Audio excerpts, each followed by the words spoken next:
ओम विष्णवे नमः। जय श्री हरि विष्णु। भगवान विष्णु और गुरु बृहस्पति की कृपा सदा सर्वदा आप पर बनी रहे। आज की इस वीडियो में आप रसपान करेंगे बृहस्पतिवार व्रत कथा का। तो चलिए शुरू करते हैं। देव गुरु बृहस्पति को बुद्धि और शिक्षा का कारक माना जाता है। गुरुवार को बृहस्पति देव की पूजा करने से धन, विद्या, मान, सम्मान, प्रतिष्ठा और कई अन्य मनोवांछित फल की प्राप्ति होती है। धार्मिक ग्रंथों के अनुसार गुरुवार को भगवान बृहस्पति की पूजा का विधान है और गुरुवार के दिन व्रत और व्रत कथा कहने और सुनने से घर परिवार में सुख समृद्धि बढ़ती है। तो आइए अब पाठ करें गुरुवार व्रत कथा का। कथा के अनुसार प्राचीन काल की बात है। किसी नगर में एक बड़ा ही प्रतापी और दानी राजा राज्य करता था। वह हर गुरुवार को व्रत रखकर दीन दुखियों की मदद करके पुण्य प्राप्त करता था। लेकिन यह बात उसकी रानी को बिल्कुल अच्छी नहीं लगती थी। वह ना तो व्रत करती और ना ही दान पुण्य में विश्वास रखती थी। इतना ही नहीं, वह राजा को भी ऐसा करने से मना करती थी। एक समय की बात है, राजा शिकार खेलने के लिए वन को गए। घर पर रानी और उसकी दासी थी। उसी समय गुरु बृहस्पति देव साधु का रूप धारण कर राजा के दरवाजे पर भिक्षा मांगने आए। साधु ने जब रानी से भिक्षा मांगी तो वह कहने लगी, हे साधु महाराज, मैं तो इस दान और पुण्य से तंग आ गई हूँ। आप कोई ऐसा उपाय बताएं जिससे कि मेरा सारा धन नष्ट हो जाए और मैं आराम से रह सकूं। इतना सुनकर बृहस्पति देव ने कहा कि हे देवी, तुम तो बड़ी विचित्र हो। संतान और धन से भला कोई दुखी होता है? अगर अधिक धन है तो इसे शुभ कार्यों में लगाओ। कुंवारी कन्याओं का विवाह कराओ, विद्यालय और बाग बगीचे का निर्माण कराओ, जिससे तुम्हारे दोनों लोग सुधरें। परंतु साधु की इन बातों से रानी को बिल्कुल खुशी नहीं हुई। उसने कहा कि मुझे ऐसे धन की आवश्यकता नहीं है जिसे मैं दान में दूं और जिसे संभालने में मेरा सारा समय नष्ट हो जाए। तब साधु ने कहा, अगर तुम्हारी ऐसी ही इच्छा है तो मैं जो बताता हूँ तुम वैसा ही करना।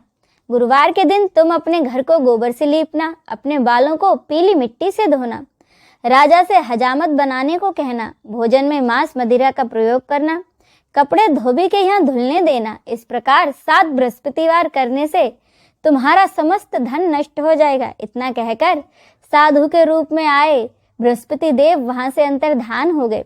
साधु के कहे अनुसार रानी को केवल 3 ही बृहस्पतिवार बीते थे कि उसकी समस्त धन संपत्ति नष्ट हो गई। तब एक दिन राजा रानी से बोला कि रानी, तुम यहीं रहो, मैं दूसरे देश जाता हूँ, क्योंकि यहाँ पर सभी लोग मुझे जानते हैं, इसीलिए मैं कोई छोटा काम नहीं कर सकता। ऐसा कहकर राजा दूसरे देश चला गया। वहाँ वह जंगल से लकड़ी काट कर लाता और शहर में जाकर बेचता। इस तरह वह अपना जीवन व्यतीत करने लगा। इधर राजा के परदेश जाते ही रानी और दासी दुखी रहने लगी। एक बार जब रानी और उसकी दासी को 7 दिन तक बिना भोजन के रहना पड़ा तो रानी ने अपनी दासी से कहा कि दासी, पास ही के नगर में मेरी बहन रहती है, वह बड़ी धनवान है, तू उसके पास जा और कुछ ले आ ताकि थोड़ी बहुत गुजर बसर हो जाए। दासी रानी की बहन के पास गई। उस दिन गुरुवार था और रानी की बहन उस समय बृहस्पतिवार व्रत कथा सुन रही थी। दासी ने रानी की बहन को अपनी रानी का संदेशा सुनाया, लेकिन रानी की बड़ी बहन ने कोई उत्तर नहीं दिया। जब दासी को रानी की बहन से कोई उत्तर नहीं मिला तो वह बड़ी दुखी हुई और उसे क्रोध भी आया। दासी ने वापस आकर रानी को सारी बात बता दी। ये सब सुन रानी ने अपने भाग्य को कोसा। उधर रानी की बहन ने सोचा कि मेरी बहन की दासी आई थी, परंतु मैंने उससे कुछ नहीं कहा, इससे वह बड़ी दुखी हुई होगी। कथा सुनकर और पूजा समाप्त करके वह अपनी बहन के घर आई और कहने लगी कि बहन, मैं बृहस्पतिवार का व्रत कर रही थी, तुम्हारी दासी मेरे घर आई थी, परंतु जब तक कथा पूरी नहीं होती तब तक ना तो उठते हैं ना ही कुछ बोलते हैं, इसीलिए मैं नहीं बोली। बताओ दासी, क्यों आई थी? रानी बोली, बहन, तुमसे क्या छुपाऊं, हमारे घर में खाने तक को अनाज नहीं है। ऐसा कहते कहते रानी की आंखें भर आईं। उसने दासी समेत पिछले 7 दिनों से भूखे रहने की पूरी बात अपनी बहन को बता दी। रानी की बहन बोली, देखो बहन, भगवान बृहस्पति देव सबकी मनोकामनाओं को पूरा करते हैं। देखो, शायद तुम्हारे घर में कहीं अनाज रखा हो। पहले तो रानी को विश्वास नहीं हुआ, पर बहन के आग्रह करने पर उसने अपनी दासी को अंदर भेजा तो उसे सचमुच अनाज से भरा एक घड़ा मिला। यह देखकर दासी बड़ी हैरान हुई। दासी रानी से कहने लगी कि रानी, जब हमको भोजन नहीं मिलता था तो हम व्रत ही तो करते थे, इसीलिए क्यों ना इनसे व्रत और कथा की पूरी विधि पूछ ली जाए ताकि हम भी व्रत कर सकें। तब रानी ने अपनी बहन से बृहस्पतिवार व्रत के बारे में पूछा। उसकी बहन ने बताया, बृहस्पतिवार के व्रत में चने की दाल और गुड़ केले की जड़ में अर्पित करें तथा दीपक जलाएं। व्रत कथा सुने और पीला भोजन ही करें, इससे बृहस्पति देव और भगवान विष्णु दोनों ही प्रसन्न होते हैं। व्रत और पूजा की विधि बताकर रानी की बहन अपने घर लौट गई। 7 दिन के बाद जब गुरुवार आया तो रानी और दासी ने व्रत रखा। वह घुड़साल में जाकर चना और गुड़ ले आईं।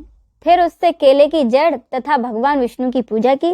अब पीले भोजन की चिंता को लेकर दोनों बड़ी दुखी हुई, क्योंकि उन्होंने व्रत तो रखा था, इसीलिए बृहस्पति देव उनसे प्रसन्न थे। वह एक साधारण व्यक्ति का रूप धारण कर 2 थालों में पीला भोजन दासी को दे गए। भोजन पाकर दासी बड़ी प्रसन्न हुई और फिर रानी के साथ मिलकर भोजन ग्रहण किया। उसके बाद दासी और रानी हर गुरुवार को व्रत और पूजा करने लगी। बृहस्पति देव की कृपा से उनके पास फिर से धन संपत्ति आ गई, परंतु रानी फिर से पहले की तरह आलस्य करने लगी। तब दासी बोली, देखो रानी, तुम पहले भी इसी प्रकार आलस्य करती थी। तुम्हें धन रखने में कष्ट होता था, इस कारण सभी धन नष्ट हो गया, और अब जब बृहस्पति देव की कृपा से हमें पुनः धन प्राप्त हुआ है तो तुम फिर से आलस्य करने लगे। रानी को समझाते हुए दासी कहती है कि बड़ी मुसीबतों के बाद तो हमने ये धन पाया है, इसीलिए हमें दान पुण्य करना चाहिए, भूखों को भोजन कराना चाहिए, धन को शुभ कार्यों में खर्चना चाहिए। इससे तुम्हारे कुल का यश बढ़ेगा, स्वर्ग की प्राप्ति होगी और पितृ प्रसन्न होंगे। दासी की बात मानकर रानी अपना धन शुभ कार्यों में खर्चने लगी, जिससे कि पूरे नगर में उसका यश फैलने लगा। एक दिन राजा दुखी होकर जंगल में एक पेड़ के नीचे आसन जमाकर बैठ गया। वह अपनी दशा को याद करके व्याकुल होने लगा। बृहस्पतिवार का दिन था। एकाएक राजा ने देखा कि उस निर्जन वन में एक साधु प्रकट हुए। वह साधु वेश में आए कोई और नहीं, बृहस्पति देव थे। लकड़हारे के सामने आकर बोले कि लकड़हारे, इस सुनसान जंगल में तुम चिंता मग्न क्यों बैठे हो? लकड़हारे ने दोनों हाथ जोड़कर प्रणाम किया और उत्तर दिया कि महात्मा जी, आप सब कुछ जानते हैं, मैं क्या कहूँ। यह कहकर राजा रोने लगा और साधु को अपनी आत्मकथा सुनाई। साधु वेश में आए बृहस्पति देव ने कहा, तुम्हारी स्त्री ने बृहस्पति के दिन बृहस्पति भगवान का निरादर किया था, जिसके कारण रुष्ट होकर उन्होंने तुम्हारी यह दशा कर दी। अब तुम चिंता को दूर करके मेरे कहने पर चलो, तुम्हारे सब कष्ट दूर हो जाएंगे और भगवान पहले से भी अधिक तुम्हें धन संपत्ति देंगे। तुम बृहस्पति के दिन कथा किया करो, 2 पैसे के चने मुनक्का लाकर उसका प्रसाद बनाओ और शुद्ध जल से लोटे में शक्कर मिलाकर अमृत तैयार करो। कथा के बाद अपने सारे परिवार और सुनने वाले प्रेमियों में अमृत व प्रसाद बांटकर दूध भी ग्रहण करो। ऐसा करने से भगवान तुम्हारी सभी मनोकामनाओं को पूरा करेंगे। साधु के ऐसे वचन सुनकर लकड़हारा बोला कि हे भगवान, मुझे लकड़ी बेचकर इतना पैसा नहीं मिलता कि जिससे मैं भोजन के उपरांत कुछ बचा सकूं। मैंने रात में अपनी स्त्री को व्याकुल देखा है, मेरे पास कुछ पैसे भी नहीं जिससे कि मैं उसकी खबर मंगा सकूं। साधु ने कहा कि लकड़हारे, तुम किसी बात की चिंता मत करो। बृहस्पति के दिन तुम रोजाना की तरह लकड़ियां लेकर शहर जाओ। तुमको रोज से दुगना धन प्राप्त होगा, जिससे तुम भली भांति भोजन कर लोगे तथा बृहस्पति देव की पूजा का सामान भी आ जाएगा। इतना कहकर वह साधु अंतर्धान हो गए। धीरे धीरे समय व्यतीत होने पर फिर से बृहस्पतिवार का दिन आया। लकड़हारा जंगल से लकड़ी काटकर शहर में बेचने गया। उसे उस दिन लकड़ियों का दाम अधिक मिला। राजा ने चना गुड़ आदि लेकर गुरुवार का व्रत किया। उस दिन से उसके सभी कष्ट दूर हो गए। परंतु जब दोबारा गुरुवार आया तो बृहस्पतिवार का व्रत राजा करना भूल गया। इस कारण बृहस्पति भगवान नाराज हो गए। उस दिन उस नगर के राजा ने विशाल यज्ञ का आयोजन किया था तथा शहर में यह घोषणा करा दी कि कोई भी मनुष्य अपने घर में भोजन न बनाए, न आग जलाए। समस्त जनता मेरे यहाँ आकर भोजन करे। इस आज्ञा को जो न मानेगा उसे फांसी की सजा दी जाएगी। इस तरह की घोषणा संपूर्ण नगर में करवा दी गई। राजा की आज्ञा के अनुसार शहर के सभी लोग भोजन करने गए, लेकिन लकड़हारा कुछ देर से पहुंचा, इसीलिए राजा उसको अपने साथ अपने घर ले गए और अपने घर जाकर उसे भोजन करा रहे थे। तो रानी की दृष्टि उस खुंटी पर पड़ी जिस पर कि उसका हार लटका हुआ था, पर वह हार वहां दिखाई नहीं दिया। रानी ने निश्चय किया कि मेरा हार इसी मनुष्य ने चुरा लिया है। उसी समय सिपाहियों को बुलाकर उस लकड़हारे को जेल में बंद करवा दिया गया। जब लकड़हारा कारागार में पड़ गया और बहुत दुखी होकर विचार करने लगा कि न जाने मेरे कौन से पूर्व जन्म के कर्म से मुझे यह दुख प्राप्त हुआ है, और उसी साधु को याद करने लगा जो कि जंगल में मिला था। उसी समय तत्काल बृहस्पति देव साधु के रूप में प्रकट हुए और उसकी दशा को कहने लगे, अरे मूर्ख, तूने बृहस्पति देव की कथा नहीं करी, इस कारण तुझे यह दुख प्राप्त हुआ है। अब चिंता मत कर, बृहस्पतिवार के दिन कारागार में ही दरवाजे पर 4 पैसे पड़े मिलेंगे, उनसे तू बृहस्पति देव की पूजा करना, तेरे सभी कष्ट दूर हो जाएंगे। साधु के कहे अनुसार बृहस्पतिवार के दिन उसे 4 पैसे मिले। लकड़हारे ने कथा कही। उसी रात को बृहस्पति देव ने उस नगर के राजा को सपने में आकर कहा कि राजा, तुमने जिस आदमी को कारागार में बंद कर दिया है वह निर्दोष है, वह तो दूसरे नगर का राजा है, उसे छोड़ देना। रानी का हार उसी खुंटी पर लटका है, अगर तू ऐसा नहीं करेगा तो मैं तेरे राज्य को नष्ट कर दूंगा। इस तरह रात के सपने को देखकर राजा प्रातःकाल उठा और खुंटी पर हार देखकर लकड़हारे को बुलाकर क्षमा मांगी तथा लकड़हारे को सुयोग्य वस्त्र आभूषण देकर उसे विदा किया। बृहस्पति देव की आज्ञा अनुसार लकड़हारा अपने नगर को चल दिया। राजा जब अपने नगर के निकट पहुंचा तो उसे बड़ा आश्चर्य हुआ। नगर में पहले से अधिक बाग बगीचे, तालाब, कुएं और बहुत सी धर्मशालाएं और मंदिर बन गए थे। राजा ने पूछा, यह किसका बाग और धर्मशाला है? तब नगर के सब लोग कहने लगे, यह सब रानी और उसकी दासी के हैं। तो राजा को बड़ा आश्चर्य हुआ और गुस्सा भी आया। जब रानी ने यह खबर सुनी कि राजा आ रहे हैं तो उन्होंने बांदी से कहा कि दासी, देखो राजा हमको कितनी बुरी हालत में छोड़ गए थे, हमारी ऐसी हालत देखकर वह लौट न जाए, इसीलिए तू दरवाजे पर खड़ी हो जा। आज्ञा अनुसार दासी दरवाजे पर खड़ी हो गई। राजा जब आए तो उन्हें अपने साथ लेवा लाई।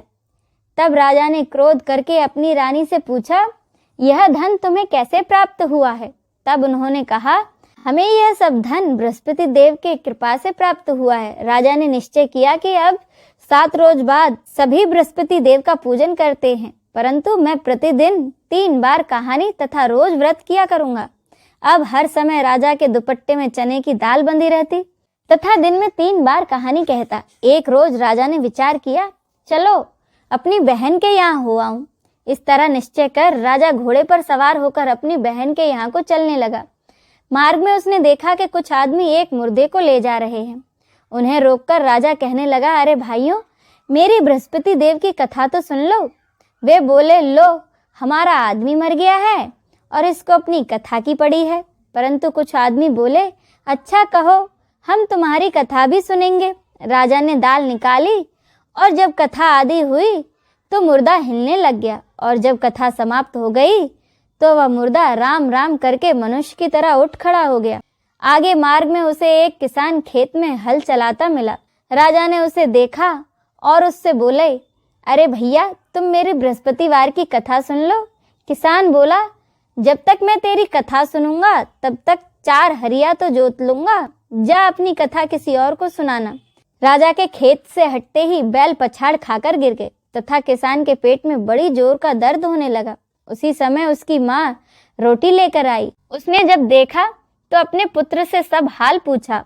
बेटे ने सभी हाल अपनी माँ से कह दिया तो उसकी माँ दौड़ी दौड़ी उस घुड़सवार के पास गई और उससे बोली कि मैं तेरी कथा सुनूंगी, तू अपनी कथा मेरे खेत पर चलकर ही कहना। राजा उसके खेत पर जाकर कथा कहने लगा, जिसके सुनते ही वह बैल उठ खड़े हुए तथा किसान के पेट का दर्द भी बंद हो गया। राजा अपनी बहन के घर पहुंचा। बहन ने भाई की खूब मेहमानी की। दूसरे रोज प्रातः काल राजा जगा तो वह कहने लगा कि सब लोग भोजन कर रहे हैं। राजा अपनी बहन से कहा, ऐसा कोई मनुष्य नहीं है जिसने कि भोजन नहीं किया हो और मेरी बृहस्पतिवार की कथा सुन ले। उसकी बहन बोली, भैया, यह देश ऐसा ही है, यहाँ के लोग पहले भोजन करते हैं, बाद में दूसरे काम। तो राजा ने कहा कि देख लो, अगर कोई पड़ोस में हो तो बताओ। वह बोली, ठीक है। वह ऐसा कहकर देखने चलेगी, परंतु उसे कोई ऐसा व्यक्ति नहीं मिला जिसने कि भोजन न किया हो। अंत में वह एक कुम्हार के घर गई जिसका लड़का बीमार था। उसे मालूम हुआ कि उनके यहाँ 3 रोज से किसी ने भोजन नहीं किया है। रानी ने अपने भाई की कथा सुनने के लिए कुम्हार से कहा तो वह तैयार हो गया। राजा ने जाकर बृहस्पतिवार की कथा कुम्हार के यहाँ कही, जिसको सुनकर उसका लड़का ठीक हो गया। अब तो राजा की प्रशंसा होने लगी। एक रोज राजा ने अपनी बहन से कहा कि बहन, हम अपने घर को जाएंगे, तुम भी तैयार हो जाओ। राजा की बहन ने अपनी सास से कहा कि सासू माँ, मैं अपने मायके जा रही हूँ। तो उसकी सास ने कहा, ठीक है चली जाओ, लेकिन अपने लड़कों को मत ले जाना, क्योंकि तेरे भाई के कोई औलाद नहीं है। बहन ने अपने भाई से कहा कि भैया, मैं तो चलूंगी, पर कोई बालक नहीं जाएगा। राजा बोला कि जब कोई बालक ही नहीं चलेगा तब तुम ही क्या करोगी। बड़े दुखी मन से राजा अपने नगर को लौट आया और सारी बातें अपनी रानी को बताई। रानी बृहस्पति देव से प्रार्थना करने लगी और कहने लगी कि हे बृहस्पति देव, हमें आपने सब कुछ दिया है, हमें एक औलाद भी अवश्य दें। उसी रात को बृहस्पति देव ने राजा को सपने में कहा कि राजा उठ, सभी सोच त्याग दे, तेरी रानी गर्भ से है। राजा यह बात सुनकर बड़ा खुश हुआ। 9वें महीने में रानी के गर्भ से एक सुंदर पुत्र पैदा हुआ। तब राजा बोला कि रानी, स्त्री बिना भोजन करे रह सकती है, पर बिना कहे नहीं। जब मेरी बहन यहाँ आए तो तुम उससे कुछ मत कहना। रानी ने कहा, ठीक है। जब राजा की बहन ने यह शुभ समाचार सुना तो वह बहुत खुश हुई और बधाई लेकर अपने भाई के घर आ गई। तब रानी ने कहा, जब भाई लेने गया था तब तो नहीं आई और अब दौड़ी दौड़ी चली आई। राजा की बहन बोली, भाभी, मैं इस प्रकार न कहती तो तुम्हें औलाद कैसे मिलती। बृहस्पति देव ऐसे ही हैं, जैसे जिसके मन में कामनाएं हैं सभी को पूर्ण करते हैं। जो व्यक्ति सद्भावना पूर्वक बृहस्पतिवार का व्रत करता है एवं कथा पढ़ता और सुनाता है, बृहस्पति देव उसकी सभी मनोकामनाएं पूरी करते हैं। बोलो बृहस्पति देव की जय।